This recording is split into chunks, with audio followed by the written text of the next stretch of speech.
ಒಂದೂವರೆ ತಿಂಗಳ ಬಳಿಕ ಆಸ್ಪತ್ರೆಯಿಂದ ನಟ ದರ್ಶನ್ ಡಿಸ್ಚಾರ್ಜ್ ಆಗಿದ್ದಾರೆ. ಶಸ್ತ್ರಚಿಕಿತ್ಸೆ ಇಲ್ಲದೆ ಹೊರ ಬಂದಿದ್ದಾರೆ ಸ್ಯಾಂಡಲ್ವುಡ್ ನ ಪೋರ್ಕಿ. ಬೆನ್ನು ನೋವಿನ ಚಿಕಿತ್ಸೆಯನ್ನು ಪಡಿತಾ ಇದ್ದ ಡಿ ಗ್ಯಾಂಗ್ ಲೀಡರ್ ಕೊನೆಗೂ ರಿಲೀಸ್ ಆಗಿದ್ದಾರೆ.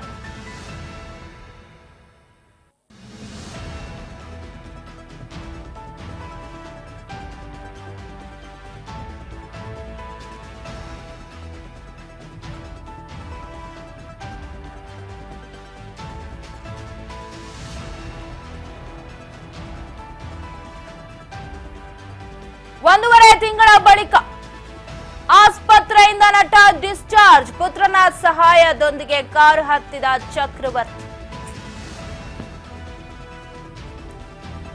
ಒಂದೂವರೆ ತಿಂಗಳ ಬಳಿಕ ಆಸ್ಪತ್ರೆಯಿಂದ ನಟ ಡಿಸ್ಚಾರ್ಜ್ ಆಗಿದ್ದಾರೆ.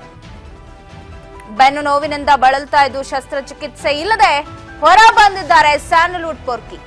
ಶಸ್ತ್ರಚಿಕಿತ್ಸೆ ಆಗಲೇಬೇಕು, ಇಲ್ಲಾಂದ್ರೆ ಸ್ಟ್ರೋಕ್ ಆಗುತ್ತೆ. ಈ ತರ ಸಿವಿ ನಾಗೇಶ್ ಅವರು ಪ್ರಬಲ ವಾದವನ್ನ ಮಂಡಿಸಿ ಮಧ್ಯಂತರ ಬೇಲನ್ನ ಪಡೆದುಕೊಂಡಿದ್ರು. ಆದ್ರೆ ಈಗ ಶಸ್ತ್ರಚಿಕಿತ್ಸೆನೇ ಇಲ್ಲದೆ ಹೊರ ಬಂದಿದ್ದಾರೆ ಸ್ಯಾಂಡಲ್ವುಡ್ ನ ಸಾರಥಿ. ಮಗನ ಭುಜದ ಮೇಲೆ ಕೈ ಇಟ್ಟು ಹೊರ ಬಂದಿರೋದು. ಪುತ್ರನ ಸಹಾಯದೊಂದಿಗೆ ಕಾರ್ ಹತ್ತಿದ್ದಾರೆ ಚಕ್ರವರ್ತಿ.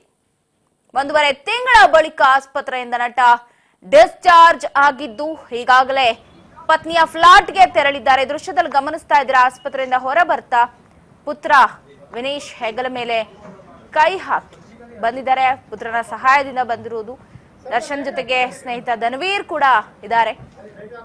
ಅವರ ಪತ್ನಿ ಫ್ಲಾಟ್ಗೆ ನೇರವಾಗಿ ಹೋಗಿರುವುದು ನಟ ದರ್ಶನ್. ಒಂದೂವರೆ ತಿಂಗಳ ಬಳಿಕ ಹಾಸ್ಪಿಟಲ್ನಿಂದ ಡಿಸ್ಚಾರ್ಜ್ ಆಗಿ ಹೊರ ಬರ್ತಾ ಇದ್ದಾರೆ ನಟ ದರ್ಶನ್. ಪುತ್ರ ವಿನೀಶ್ ಸಹಾಯದೊಂದಿಗೆ ಕಾರನ್ನ ಹತ್ತಿದ್ದು ಬೆನ್ನು ನೋವಿಗೆ ಚಿಕಿತ್ಸೆಯನ್ನ ಪಡೆಯದೆ ನಟ ವಾಪಸ್ ಆಗಿದ್ದಾರೆ. ಮಗನ ಭುಜದ ಮೇಲೆ ಕೈ ಇಟ್ಟು ಹೆಜ್ಜೆ ಹಾಕಿದ್ದಾರೆ ದರ್ಶನ್. ಅಪ್ಪನನ್ನ ಜೊತೆಗೆ ಕರೆದೊಯ್ದಿದ್ದಾರೆ ವಿನೀಶ್.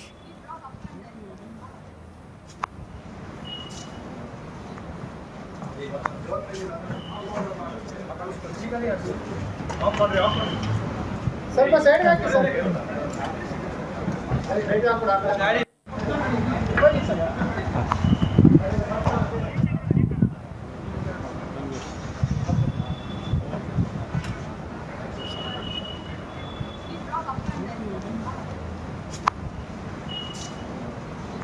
ಕೊನೆಗೂ ಒಂದೂವರೆ ತಿಂಗಳ ಬಳಿಕ ಇದೀಗ ನಟ ದರ್ಶನ್ ಹಾಸ್ಪಿಟಲ್ ಇಂದ ಹೊರ ಬಂದಿದ್ದಾರೆ. ಪತ್ನಿ ವಿಜಯಲಕ್ಷ್ಮಿ ನಿವಾಸಕ್ಕೆ ತೆರಳಿದ್ದಾರೆ. ಈಗಾಗಲೇ ಹೊಸಕೆರೆ ಹಳ್ಳಿಗೆ ಹೋಗಿರೋದು. ಒಂದೂವರೆ ತಿಂಗಳಾಗಿತ್ತು ಹಾಸ್ಪಿಟಲ್ಗೆ ಅಡ್ಮಿಟ್ ಆಗಿ. ಬಳ್ಳಾರಿ ಜೈಲ್ನಲ್ಲಿ ಇದ್ದಂತಹ ಸಂದರ್ಭದಲ್ಲಿ ಸರ್ಜಿಕಲ್ ಚೇರ್ ಬೇಕು, ಬೆನ್ನೋವಿದೆ, ಕೂರಕ್ಕಾಗಲ್ಲ, ನಿಲ್ಲಕ್ಕಾಗಲ್ಲ, ಮಲಗಕ್ಕಾಗಲ್ಲ, ಓಡಾಡಕ್ಕೂ ಆಗಲ್ಲ ಅಂತ ಹೇಳ್ತಿದ್ರು. ಅದಾದ ನಂತರ ಊಟದ ವಿಚಾರದಲ್ಲಿ ಸಾಕಷ್ಟು ಚರ್ಚೆಗೂ ಕೂಡ ಕಾರಣ ಆಗಿತ್ತು. ಆದ್ರೆ ಯಾವುದು ಪ್ರೊವೈಡ್ ಮಾಡ್ಲಿಕ್ಕೆ ಆಗಿರ್ಲಿಲ್ಲ. ಬಟ್ ಹೈಕೋರ್ಟ್ ಅಲ್ಲಿ ಪ್ರಬಲ ವಾದವನ್ನ ಮಂಡಿಸಿ ಅನಾರೋಗ್ಯ ಇರೋ ಹಿನ್ನೆಲೆ ಚಿಕಿತ್ಸೆ ಆಗ್ಲೇಬೇಕು, ಶಸ್ತ್ರಚಿಕಿತ್ಸೆ ಆಗಬೇಕು ಅಂತ ಹೇಳಿ ವಿಮ್ಸ್ ಹಾಸ್ಪಿಟಲ್ ನ ವೈದ್ಯರು ಸಲಹೆ ಕೊಡ್ತಾರೆ. ಯಾಕಂದ್ರೆ ಹಿಂದೆ ಸಾರಥಿ ಸಿನಿಮಾದ ಸಂದರ್ಭದಲ್ಲೂ ಕೂಡ ಅವ್ರಿಗೆ ಕುದುರೆ ಮೇಲಿಂದ ಬಿದ್ದಂತ ಸಂದರ್ಭದಲ್ಲಿ ಬೆನ್ನಿಗೆ ಬಲವಾದ ಪೆಟ್ಟು ಬಿದ್ದಿರತ್ತೆ. ಸೊ ಆ ಪೈನ್ ಈಗ ಮತ್ತೆ ಮರುಕಳಿಸ್ತಾ ಇದೆ. ಇದು ಹೀಗೆ ಆದ್ರೆ ಫ್ಯೂಚರ್ ಅಲ್ಲಿ ಕಷ್ಟ ಆಗತ್ತೆ, ಸ್ಟ್ರೋಕ್ ಆಗುವಂತಹ ಸಾಧ್ಯತೆಗಳು ಕೂಡ ಇದೆ ಶಸ್ತ್ರಚಿಕಿತ್ಸೆ ಆಗದೆ ಹೋದ್ರೆ. ಸೊ ಅದೇ ಸಾಕಷ್ಟು ಚರ್ಚೆ ಆಗಿತ್ತು. ದರ್ಶನ್ ಅವ್ರಿಗೆ ಲಕ್ವ ಆಗತ್ತಂತೆ, ಶಸ್ತ್ರಚಿಕಿತ್ಸೆ ಆಗ್ಲೇಬೇಕಂತೆ ಅಂತ. ಈಗೆಲ್ಲ ಅವೆಲ್ಲವೂ ಅಂತೆ ಕಂತೆಗಳಾಗ್ಬಿಡ್ತಾ ಅನ್ನುವಂತಹ ಅನುಮಾನ ಮೂಡ್ತಾ ಇದೆ. ಯಾಕಂದ್ರೆ ಬೆನ್ನು ನೋವಿನಿಂದ ಬಳಲ್ತಾ ಇದ್ದ ದರ್ಶನ್ ಸರ್ಜರಿನೇ ಇಲ್ಲದೆ ಹೊರ ಬಂದಿದ್ದಾರೆ ಹಾಸ್ಪಿಟಲ್ ನಿಂದ. ಒಂದ್ ರೀತಿ ಹೈಡ್ರಾಮಾನೇ ಸೃಷ್ಟಿಯಾಗಿತ್ತು ಆಗ. ವಿಜಿಎಸ್ ಹಾಸ್ಪಿಟಲ್ ನಿಂದ ಈಗ ಹೊಸಕೆರೆ ಹಳ್ಳಿ ನಿವಾಸಕ್ಕೆ ನಟ ದರ್ಶನ್ ಮಗನ ಭುಜದ ಮೇಲೆ ಕೈ ಇಟ್ಟು ದರ್ಶನ್ ಅವ್ರನ್ನ ಕರ್ಕೊಂಡು ಹೋಗಿದ್ದಾರೆ ಹೊರಗೆ. ಸೀದಾ ಹೋದವರು ವಿಜಯಲಕ್ಷ್ಮಿ ಫ್ಲಾಟ್ಗೆನೆ ಹೋಗಿರೋದು, ಹೊಸಕೆರೆಯಲ್ಲಿರುವಂತಹ ಅವರ ಅಪಾರ್ಟ್ಮೆಂಟ್ಗೆ. ಸೊ ಅಪಾರ್ಟ್ಮೆಂಟ್ ಸುತ್ತ ಬಂದೋಬಸ್ತ್ ಮಾಡಲಾಗಿದೆ. ಯಾಕಂದ್ರೆ ಒಂದ್ ಕಡೆ ಬೇಲ್ ಸಿಕ್ಕಿದೆ, ರೆಗ್ಯುಲರ್ ಬೇಲ್, ಇನ್ನೊಂದು ಕಡೆ ಹಾಸ್ಪಿಟಲ್ ನಲ್ಲಿ ಡಿಸ್ಚಾರ್ಜ್ ಆಗಿದ್ದಾರೆ. ಹಿಂದೆ ಮಧ್ಯಂತರ ಬೇಲ್ ಇದ್ದಿದ್ರಿಂದ ಅಭಿಮಾನಿಗಳಾಗ್ಲಿ ಅವರ ಆಪ್ತರು ಒಂದಿಷ್ಟು ಜನ, 5 ಜನ ಬಿಟ್ರೆ ಇನ್ ಯಾರಿಗೂ ಅವರನ್ನ ಮೀಟ್ ಮಾಡೋ ಅವಕಾಶ ಕೊಟ್ಟಿರ್ಲಿಲ್ಲ, ಮಾತುಕತೆಗೂ ಸೀಮಿತ ಆಗಿರ್ಲಿಲ್ಲ. ಬಟ್ ಈಗ 1.5 ತಿಂಗಳಾಗಿದೆ, ಡಿಸ್ಚಾರ್ಜ್ ಕೂಡ ಆಗಿದ್ದಾರೆ, ಜೊತೆಗೆ ರಿಲೀಫ್ ಕೂಡ ಸಿಕ್ಕಿದೆ ಜೈಲಿನಿಂದ. ಒಂದ್ ಕಡೆ ಟೆನ್ಷನ್ ಇದೆ, ಎಲ್ಲೋ ಸುಪ್ರೀಂ ಕೋರ್ಟ್ ಮೆಟ್ಟಿಲೇರ್ತಾರೆ ಪೊಲೀಸರು ಅಂತ. ಸೊ ಅದನ್ನ ಬದಿಗಿಡೋದಾದ್ರೆ ಎಲ್ಲೋ ತಾವು ಆರಾಧಿಸುವಂತಹ, ತಾವು ಪ್ರೀತಿಸುವಂತಹ ನಾಯಕನನ್ನ ಕಣ್ತುಂಬಿಕೊಳ್ಳುವಂತಹ ಕಾತುರದಲ್ಲಿ ಫ್ಯಾನ್ಸ್ ಕೂಡ ಇರೋದು. ಯಾಕಂದ್ರೆ ಅವರಿಗೆ ಯಾವಾಗ ರೆಗ್ಯುಲರ್ ಬೇಲ್ ಸಿಕ್ತೋ, ನೀವು ನೋಡ್ಬೋದು BGS ಹಾಸ್ಪಿಟಲ್ ಮುಂದೆ ಅವರ ಫ್ಲೆಕ್ಸ್ ಅನ್ನ ಹಾಕಿ ಹಾಲಿನ ಅಭಿಷೇಕವನ್ನ ಮಾಡಿದ್ರು, ಕಣ್ಕಂಡಲ್ಲಿ ಸ್ವೀಟ್ ಅನ್ನ ಹಂಚಿ ಪಟಾಕಿ ಸಿಡಿಸಿ ಸಂಭ್ರಮದ ವಾತಾವರಣ ಸೃಷ್ಟಿಯಾಗಿತ್ತು.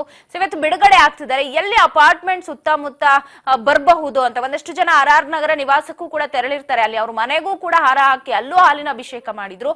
ಸೊ ಇದೆಲ್ಲ ಆದ ನಂತರ ಇದೀಗ ತನ್ನ ಪತ್ನಿಯ ಫ್ಲಾಟ್ಗೆ ಹೋಗ್ತಾ ಇದ್ದಾರೆ ನಟ ದರ್ಶನ್. ಸೊ ನೋಡೋಣ ಅಲ್ಲಿ ಎಷ್ಟು ದಿನ ಇರ್ತಾರೆ, ಏನು ಎತ್ತ ಅಂತ. ಒಂದು ಕಡೆ ಪೊಲೀಸ್ ಸಿಬ್ಬಂದಿಯ ಕಟ್ಟೆಚ್ಚರ ಕೂಡ ಅಲ್ಲಿ ವಹಿಸಲಾಗಿದೆ. ಸೊ ಇದೆಲ್ಲದ್ರ ಬಗ್ಗೆ ಮತ್ತಷ್ಟು ಅಪ್ಡೇಟ್ಸ್ ಅನ್ನ ಪಡೆದುಕೊಳ್ತಾ ಹೋಗೋಣ. ಪ್ರತಿನಿಧಿ ಯತೀಶ್ ನ್ಯೂಸ್ ಡೆಸ್ಕ್ ನಿಂದ ಲೈವ್ ನಲ್ಲಿ ಜಾಯಿನ್ ಆಗ್ತಾ ಇದ್ದಾರೆ. ಯತೀಶ್, ಕೊನೆಗೂ 1.5 ತಿಂಗಳ ಬಳಿಕ ಹಾಸ್ಪಿಟಲ್ ನಿಂದ ನಟ ದರ್ಶನ್ ಡಿಸ್ಚಾರ್ಜ್ ಆಗಿದ್ದಾರೆ. ಸಾಕಷ್ಟು ಊಹಾಪೋಹಗಳಿತ್ತು ಯತೀಶ್, ನಿಮಗೂ ಕೂಡ ಗೊತ್ತಿದೆ, ಒಂದಷ್ಟು ಹೈಡ್ರಾಮಾನೇ ನಡೆದಿತ್ತು ಅಂತ ಹೇಳ್ಬೋದು. ಯಾಕಂದ್ರೆ ಅವ್ರಿಗೆ ಬೆನ್ನು ನೋವು ಸರ್ಜರಿ ಆಗ್ಲೇಬೇಕು, ಆಗದೆ ಹೋದ್ರೆ ಅವರಿಗೆ ಸ್ಟ್ರೋಕ್ ಆಗೋ ಸಾಧ್ಯತೆ ಇದೆ. ಸೊ ಅವ್ರ ಕರಿಯರ್ಗೆಲ್ಲೋ ಅದು ಡ್ಯಾಮೇಜ್ ಆಗುತ್ತೆ.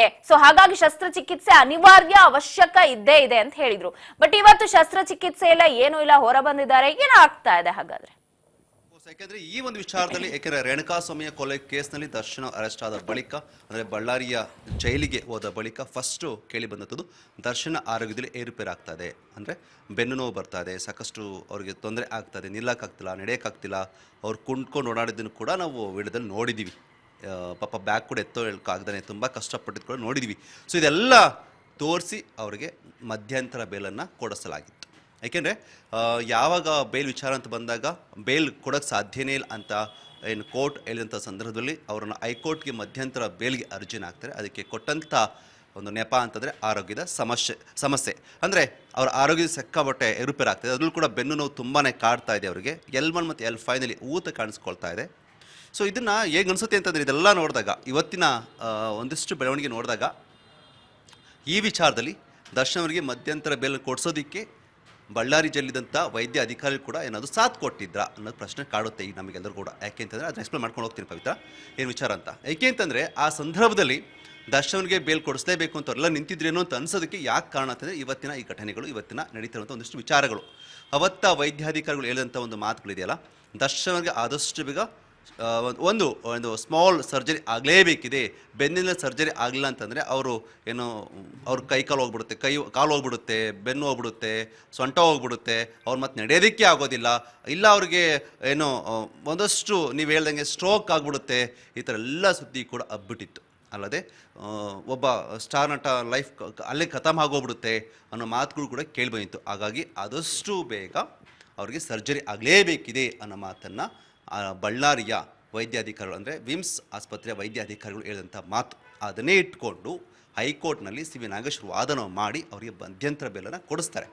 ಬಟ್ ಮಧ್ಯಂತರ ಬೇಲ್ ಆದ ಬಳಿಕ ಯಾವಾಗ ಅವರಿಗೆ ಸರ್ಜರಿ ಆಗುತ್ತೆ ಒಂದು ಪ್ರಶ್ನೆ ಕಾಡ್ತಾನೆ ಇರುತ್ತೆ. ಸೊ ಇದ್ರ ಜೊತೆ ರೆಗ್ಯುಲರ್ ಬೇಲ್ ಕೂಡ ನಡೀತಾನೆ ಇರುತ್ತೆ. ಆದರೆ ಯಾವತ್ತೂ ಕೂಡ ಸರ್ಜರಿ ಬಗ್ಗೆ ಮಾತೆ ಆಡೋದೇ ಇಲ್ಲ. ಏಕೆ ಅಂತಂದರೆ ಪ್ರತಿ ಬಾರಿ ಹೇಳ್ಬೇಕಾದ್ರೂ ಕೂಡ ಅಂದರೆ ದರ್ಶನ್ ಅವರು ಮಧ್ಯಂತರ ಬೇಲ್ ತೆಗೆದುಕೊಂಡು ಬಂದ ನಂತರ ಅವರು ಕೋರ್ಟ್ಗೆ ವಿಚಾರ ತಿಳಿಸ್ಬೇಕಿರುತ್ತೆ. ಅವರ ಆರೋಗ್ಯದ ಬಗ್ಗೆ, ಅವರ ಸರ್ಜರಿ ಬಗ್ಗೆ, ಅವ್ರು ಏನು ಮಾಡ್ತಾಯಿದ್ದೀವಿ ಅನ್ನೋದ್ರ ಬಗ್ಗೆ ಕೋರ್ಟ್ಗೆ ಇನ್ಫಾರ್ಮೇಷನ್ ಕೊಡ್ತಾ ಇರಬೇಕಾಗುತ್ತೆ. ಸೊ ಆ ಟೈಮಲ್ಲೂ ಕೂಡ ದರ್ಶನ್ BP ವೇರಿಯೇಷನ್ ಆಗ್ತಾಯಿದೆ, ಶುಗರ್ ವೇರಿಯೇಷನ್ ಆಗ್ತಾಯಿದೆ, ಬೇಲ್ ಹಾಗಾಗಿ ನಾವೀಗ ಸರ್ಜರಿ ಮಾಡೋಕ್ಕಾಗ್ತದೆ, ಬಟ್ ಸರ್ಜರಿ ಮಾಡಲೇಬೇಕಿದೆ ಅಂತ ಇಲ್ಲಿಯ ಡಾಕ್ಟರ್ ಕೂಡ ಡ್ರಾಮಾ ಮಾಡ್ತಾಯಿದ್ದೀರ ನೋಡ್ತಾ ಇದ್ವಿ, ನಾವೆಲ್ಲ ಕಂಡಿದ್ದೀವಿ. ಇದೆಲ್ಲ ಇದ್ದಂಥ ಸಾಕ್ಷಿಗಳು ಎಲ್ಲ. ಸೊ ಆದರೆ ಈಗ ಅದು ಯಾವುದೂ ಇಲ್ಲದೆ ಅದು ಯಾವಾಗ ರೆಗ್ಯುಲರ್ ಬೇಲ್ ಆಗುತ್ತೆ ಅದು ಯಾವುದೂ ಕೂಡ ಲೆಕ್ಕಿಸದೆ ಈಗ ದರ್ಶನ್ ಅವರು ಆರಾಮಾಗಿ ತಮ್ಮ ಮಗನ ಭುಜದ ಮೇಲೆ ಕೈ ಹಾಕ್ಕೊಂಡು ಸ್ವಲ್ಪ ಕೊಂಡ್ಕೊಂಡು ಈಗ ಮನೆಯನ್ನು ಸೇರಿಕೊಳ್ತಾರೆ. ಈಗಲೂ ಕೂಡ ಅವ್ರಿಗೆ ಬೆನ್ನು ನೋವು ಇದೆಯಾ ಅನ್ನೋ ಡೌಟ್ ಕೂಡ ಈಗಲೂ ಕಾಡುತ್ತೆ. ಏಕೆಂದರೆ ಇಷ್ಟೆಲ್ಲ ಆದಮೇಲೆ ಬೆನ್ನು ನೋವು ನಿಜಕ್ಕೂ ಇದೆಯಾ ಅಥವಾ ಇಲ್ವಾ, ಅಥವಾ ಇದು ಕೂಡ ಡ್ರಾಮಾ ಆಡ್ತಿದ್ದಾರಾ ಅನ್ನೋ ಪ್ರಶ್ನೆ ಕೂಡ ಕಾಡುತ್ತೆ. ಇನ್ನು ಈಗಾಗಲೇ ರೆಗ್ಯುಲರ್ ಬೇಲ್ ಸಿಕ್ಕಾಗಿದೆ. ಸೊ ನೆಕ್ಸ್ಟ್ ಏನು ಮಾಡೋಕ್ಕೂ ಅಷ್ಟೊಂದೆಲ್ಲ ಸಮಸ್ಯೆ ಆಗೋದಿಲ್ಲ. ಏಕೆಂದರೆ ಇದೆಲ್ಲ ಬೇಲ್ ಪಡ್ಕೊಳ್ಳೋಕ್ಕೆ ಮುಂಚೆಗೆ ಆಗುವಂಥ ಕಥೆಗಳು. ಈಗ ರಾಜಕಾರಣಿಗಳು ಒಂದ್ಸಲ ಜೈಲಿಗೆ ಹೋಗ್ತೀವಿ ಅಂತ ತಕ್ಷಣ ಎದೆನೋ ಬಂದ್ಬಿಡುತ್ತೆ, ಕೈಕಾಲು ನೋವು ಬಂದ್ಬಿಡುತ್ತೆ, ತಲೆ ಸುತ್ತ ಬಿದ್ದುಬಿಡ್ತಾರೆ, ಅದೆಲ್ಲ ಡ್ರಾಮಾ ನೋಡಿದ್ದೀವಿ ಮಾಧ್ಯಮದವರಾಗಿ. ಸೊ ಅದೇ ಥರ ಒಂದು ಸ್ಮಾಲ್ ಡ್ರಾಮಾ ಕೂಡ ಇಲ್ಲೂ ಆಡಿದರೇನೋ ಅಂತ ಒಂದು ನಮಗೆ ಅನ್ಸೋ ಫೀಲ್ ಆ್ಯಕ್ಚುಲಿ ಇದು. But what ever it is, ಆದರೆ ದರ್ಶನ್ ಆರೋಗ್ಯವಾಗಿದ್ದಾರೆ ಅನ್ನೋದು ಅಷ್ಟೇ ಖುಷಿ ವಿಚಾರ. ಅವ್ರಿಗೆ ಏನು ಸರ್ಜರಿ ಆದರೆ ಒಂದು ವೇಳೆ ಸರ್ಜರಿ ಆಗಿದ್ರು ಕೂಡ ಮತ್ತಷ್ಟು ತೊಂದರೆ ಆಗ್ತಿತ್ತು ಅನ್ನೋದು ಕೂಡ ಒಂದಷ್ಟು ಮಾತುಗಳು ಕೇಳಿ ಬರ್ತಿತ್ತು. ಅದೇನಾರಾಗಲಿ ಒಟ್ಟೆ ಒಂದು ವಿಚಾರದಲ್ಲಿ ದರ್ಶನ ಆರೋಗ್ಯವಾಗಿದ್ದಾರಾ, ಅವ್ರು ಖುಷಿಯಾಗಿದ್ದಾರಾ ಅನ್ನೋದಷ್ಟು ಒಂದಷ್ಟು ಸಮಾಧಾನ ವಿಚಾರ. ಆದರೆ ಅದನ್ನು ಕೂಡ ನೀಟಾಗಿ ಬೇಲಲ್ಲಿ ತೆಗೆದುಕೊಂಡು ಬರ್ಬೋದಾಗಿತ್ತಲ್ಲ ಅಂತ ಅನಿಸುತ್ತೆ. ಬಟ್ ಒಂದಷ್ಟು ಅವರ ಅಭಿಮಾನಿಗಳು ಅಥವಾ ಅವರ ಕುಟುಂಬಸ್ಥರು, ಅವರ ಆಪ್ತರು ಅಥವಾ ಒಂದಷ್ಟು ಅವರ ಬಳಗ ಏನಿದೆ, ಈಗ ದರ್ಶನ ಆರಾಮಾಗಿದ್ದಾರೆ, ಅವರಿಗೆ ರೆಗ್ಯುಲರ್ ಬೇಲ್ ಸಿಕ್ಕಿದೆ ಅನ್ನೋ ಸಮಾಧಾನದ ನಡುವೆ ಎಲ್ಲರಿಗೂ ಹೋಗ್ತಾ ಇದ್ದನ್ನ ನಾವು ಗಮನಿಸ್ತಾ ಇದ್ದೀವಿ.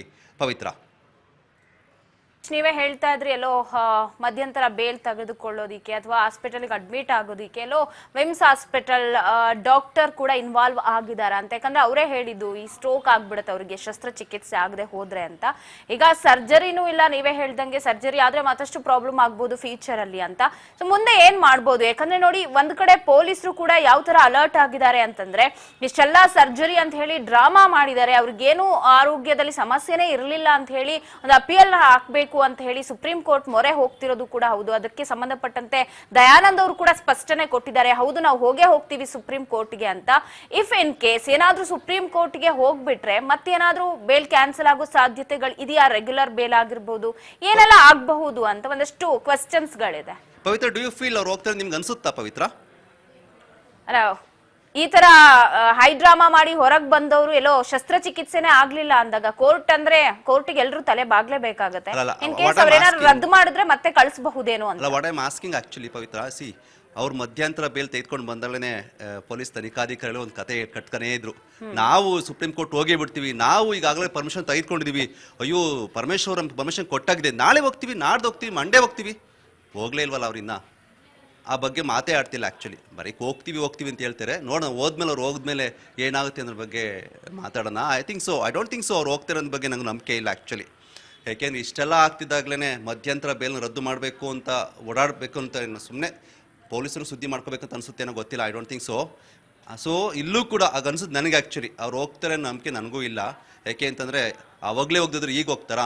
ಆಲ್ರೆಡಿ ರೆಗ್ಯುಲರ್ ಬೇಲ್ ಸಿಕ್ಕಿದೆ. ಈಗ ಮಧ್ಯಂತರ ಬೇಲ್ ಬಗ್ಗೆ ನಾವು ರದ್ದತಿ ಕೋರಿ ಹೋಗ್ತೀವಿ ಅಂತ ಏನು ಪೊಲೀಸ್ ಇಲಾಖೆ ಮಾತಾಡ್ಕೊಂಡಿದ್ದು, ತನಿಖಾಧಿಕಾರಿಗಳು ಮಾತಾಡ್ಕೊಂಡಿದ್ದೆಲ್ಲ ಸುಮ್ಮನೆ ಜಾಸ್ತಿ ಸುದ್ದಿ ಆಗುತ್ತೆ ಹೊರತು ಯಾರು ಕೂಡ ಹೋಗಿದ್ದು ಸುದ್ದಿ ಆಗಲಿಲ್ಲ, ಬಂದಿದ್ದು ಸುದ್ದಿ ಆಗಲ್ಲ. ಅಲ್ಲದೆ ಹೋಗೋದು ಕೂಡ ಎಷ್ಟು ಖರ್ಚಾಗುತ್ತೆ ಅನ್ನೋದು ಕೂಡ ಇಂಪಾರ್ಟೆಂಟ್ ಆಗುತ್ತೆ ಪವಿತ್ರ. ಯಾಕೆಂತಂದರೆ ದರ್ಶನ್ ಅವರ ವಿಚಾರದಲ್ಲಿ ಸಾಕಷ್ಟು ಹಣ ವ್ಯಯವಾಗ್ತದೆ, ಲಕ್ಷ ತನಿಖಾಧಿಕಾರಿಗಳು ಖರ್ಚು ಮಾಡ್ತಾ ಇದ್ದಾರೆ, ಸರ್ಕಾರ ಇದಕ್ಕೆ ಹಣ ಕೊಡ್ತಿಲ್ಲ ಅನ್ನೋದು ಕೂಡ ಸುದ್ದಿಯಾಗಿತ್ತು.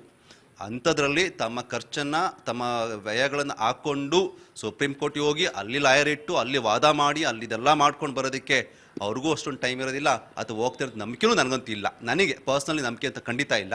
So will see.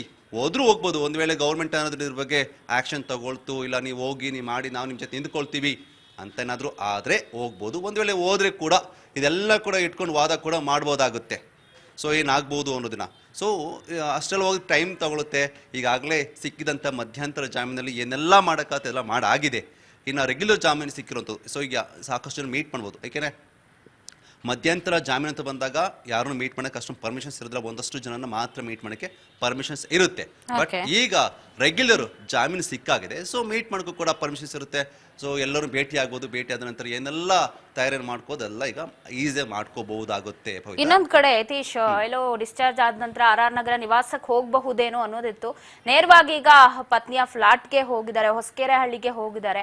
ಸೊ ಅಲ್ಲಿ ಎಷ್ಟು ದಿನಗಳ ಕಾಲ ಹೊಸಕೆರೆಹಳ್ಳಿ ಫ್ಲಾಟ್ ನಲ್ಲೇ ಇರ್ತಾರೆ, ಆ ಬಗ್ಗೆ ಏನಾದ್ರು ಮಾಹಿತಿ ಇದೆಯಾ? ಜೊತೆಗೆ ಅಭಿಮಾನಿಗಳು ಕೂಡ ಸಾಕಷ್ಟು ಜನ ಕಾತುರದಿಂದ ಕಾಯ್ತಾ ಇದ್ದಾರೆ, ಯಾವಾಗ ನಾವು ದರ್ಶನ್ ಅವ್ರನ್ನ ನೋಡ್ತೀವಿ, ಕಣ್ ತುಂಬಿಕೊಳ್ತೀವಿ ಅಂತ. ಯಾಕಂದ್ರೆ ಅವ್ರಿಗೆ ರೆಗ್ಯುಲರ್ ಬೇಲ್ ಸಿಕ್ಕಿದ ದಿನ ನೋಡ್ಬೋದೆಲ್ಲ ಎಷ್ಟು ಸಂಭ್ರಮಾಚರಣೆಯನ್ನ ಮಾಡಿದ್ರು ಅಂತ. ಅವರೆಲ್ಲ ಹೋದ್ರೆ ದರ್ಶನ್ ಅವ್ರು ಮಾತನಾಡಿಸ್ತಾರ ಹೇಗೆ? ಅಲ್ಲಿ ಯಾವ ತರ ಇದೆ ಸೆಕ್ಯೂರಿಟಿ ಅಂತ? ಯಾಕೆ ಅಂತಂದ್ರೆ ಮನೆ ನೀವು ಹೇಳ್ದಂಗೆ ಈಗ ದರ್ಶನ್ ಅವರು ಡಿಸ್ಚಾರ್ಜ್ ಆದ ಬಳಿಕ ಪತ್ನಿಯ ಫ್ಲಾಟ್ಗೆ ಹೋಗಿರೋದು. ಯಾಕಪ್ಪ ಅಂತಂದ್ರೆ ಫ್ಲಾಟ್ ಇರೋದು ಒಂದು ಅಪಾರ್ಟ್ಮೆಂಟಲ್ಲಿ ತುಂಬ ಸೆಕ್ಯೂರಿಟಿ ಇರುತ್ತೆ. ಯಾರು ಕೂಡ ಇಲ್ಲಿ ಹೋಗಿ ಸಾಧ್ಯ ಆಗೋದಿಲ್ಲ. ಅಭಿಮಾನಿಗಳಾಗಲಿ ಯಾರು ಹೋಗೋದು ಕೂಡ ಸಾಧ್ಯ ಆಗೋದಿಲ್ಲ. ಅಷ್ಟು ಟೈಟ್ ಆದಂಥ ಸೆಕ್ಯೂರಿಟಿ ಇರುತ್ತೆ. ಬಟ್ ಮನೆ ಅಂತ ಬಂದಾಗ ಆ ಸೆಕ್ಯೂರಿಟಿ ಇರೋದಿಲ್ಲ. ಪಾಪ ಮನೇಲಿ ವಾಚ್ಮೆನ್ ಅಷ್ಟೇ ನೋಡ್ಕೋಬೇಕಿರುತ್ತೆ. ಅಥವಾ ಮನೆ ಮುಂದೆ ಬಂದು ಜೋರಾಗಿ ಬಾಸ್ ಅಂತ ಕಿರ್ಚೋದಿರ್ಬೋದು. ಅಥವಾ ಸೊ ಇದೆಲ್ಲದು ಕೂಡ ಇರುತ್ತೆ. ಅದಲ್ಲದೆ ಕಿರಿಕಿರಿ ಆಗುತ್ತೆ. ಪಾಪ ಅಕ್ಕಪಕ್ಕದ ಮನೆಯವರಿಗೆ ತುಂಬ ಜನ ಬಂದು ಸೇರಿಕೊಂಡಾಗ ಪ್ರಾಬ್ಲಮ್ ಆಗುತ್ತೆ, ಅಥವಾ ದರ್ಶನ್ ಅವ್ರು ಬಂದವರು ಮೀಟ್ ಮಾಡೋಕ್ಕೂ ಕೂಡ ಸಾಧ್ಯ ಆಗ್ತಿರೋದಿಲ್ಲ. ಈ ಸಂದರ್ಭದಲ್ಲಿ ಅವ್ರಿಗೊಂದಿಷ್ಟು ಕಸಿಬಿಸಿ ಆಗ್ಬೋದು, ಅವ್ರಿಗೊಂದಿಷ್ಟು ಇನ್ನು ಹೆಲ್ತ್ ಬಗ್ಗೆ ಒಂದಿಷ್ಟು ಅವರು ಕೇರ್ ತೊಗೊಳ್ಬೇಕಿರುತ್ತೆ. ಏಕೆಂದರೆ ಅವ್ರಿಗೆ ಬೆನ್ನು ನೋವಿರೋದು ನಿಜಾನೇ, ಅವ್ರಿಗೆ L1 L5 ಬೆನ್ನು ಊತ ಇರೋದು ಕೂಡ ನಿಜ ಅನ್ನೋದು ಗೊತ್ತಿರೋ ವಿಚಾರ. ಯಾಕೆಂದರೆ ಸಾಕಷ್ಟು ವರ್ಷಗಳಿಂದ ಅವರ ಆಪ್ತರು ಹೇಳುವಂತೆ ಏನಂತಂದರೆ ಆ ಒಂದು ವಿಚಾರಕ್ಕೋಸ್ಕರ ಅವರು ಟ್ರೀಟ್ಮೆಂಟ್ ತೆಗೆದುಕೊಳ್ತಾನೆ ಇರ್ತಾರಂತೆ. ಅಂದರೆ ರೆಗ್ಯುಲರ್ ಚೆಕಪ್ ಇರ್ಬೋದು ಅಥವಾ ಏನಾದ್ರು ಟ್ರೀಟ್ಮೆಂಟ್ ತೆಗೆದುಕೊಳ್ತಾರೆ, ಬಟ್ ಸರ್ಜರಿ ಮಾಡಿಸ್ಕೊಳ್ಳೋದಿಲ್ಲ ಅನ್ನೋ ವಿಚಾರ ಕೂಡ ಇರುವಂಥದ್ದು. ಸೊ ಹಾಗಾಗಿ ಈ ವಿಚಾರ ಇಟ್ಕೊಂಡು ಅಂದರೆ ಅಭಿಮಾನಿಗಳು ಒಂದಷ್ಟು ಬಾಸ್ ನೋಡಬೇಕು, 6 ಮಂತ್ ಆಯಿತು 7 ಮಂತ್ಸ್ ಆಯಿತು ಅವ್ರನ್ನ ಮುಖ ನೋಡಿ ಅನ್ನೋ ಫೀಲ್ ಕೂಡ ಇದ್ದೇ ಇರುತ್ತೆ. ಸೊ ಹಾಗಾಗಿ ಅವರು ನೋಡಬೇಕು, ಅವ್ರ ಜೊತೆಗೆ ಮಾತಾಡಿಸ್ಬೇಕು, ಒಂದ್ಸಲ ಮಾಡಬೇಕು ಅನ್ನೋದು ಇದ್ದೇ ಇರುತ್ತೆ. ಬಂದ ತಕ್ಷಣ ದರ್ಶನ್ ಬಂದ ತಕ್ಷಣ ಅವರೆಷ್ಟು ಅಭಿಮಾನಿಗಳು ಸಂಭ್ರಮ ಮುಗಿಲು ಮುಟ್ಟಿದ್ದನ್ನು ನಾವು ಕಣ್ಣಾರೆ ಕಂಡಿದ್ದೀವಿ. ಯಾಕೆಂದ್ರೆ ಎಲ್ಲ ಕಡೆ ಫೋಟೋಗಳು ಹಾಕ್ಕೊಂಡಿದ್ದಾರೆ, ಎಲ್ಲ ಕಡೆ ಒಂದು ದೊಡ್ಡ ಕಟೌಟ್ಸನ್ನು ಹಾಕ್ಕೊಂಡಿದ್ದಾರೆ.